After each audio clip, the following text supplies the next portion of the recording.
So good day guys, ngayon ituturo natin paano buksan yung magazine ng ARP9. May dalawang pin dito mga sir, dito. Tusukin nyo lang po kahit anong pin po kung meron kayo dyan. Kung may star screw kayo na medyo maliit, pwede rin po. Kasi muna to, so pupupukin muna natin. Yun, lumabas. Tapos itong isa na naman, tanggal ko na yung dalawang pin. Tapos kunin nyo po itong takip ng magazine. Yun.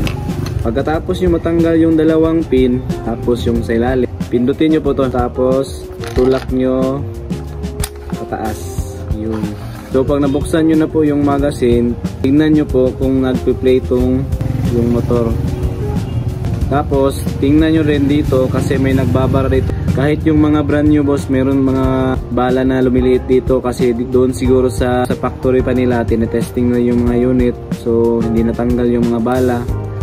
So dito po meron po ditong mga bala na kaunti. So yung step naman po pagbalik, same lang po din.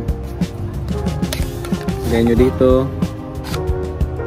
tapos pindutin nyo ulit itong dito, balik yung sa ilalim, ibalik nyo rin yung takip ng magazine.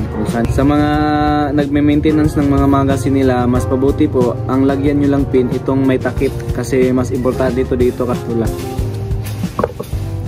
Ito lang po yung lagyan nyo kasi dito okay na po na walang pin dito sa ibabaw. Next time po na meron na namang nangyari sa magazine nyo, isang pin na lang yung huhugutin nyo. So yun lang po, madali lang po talaga buksan yung magazine ng ARP9.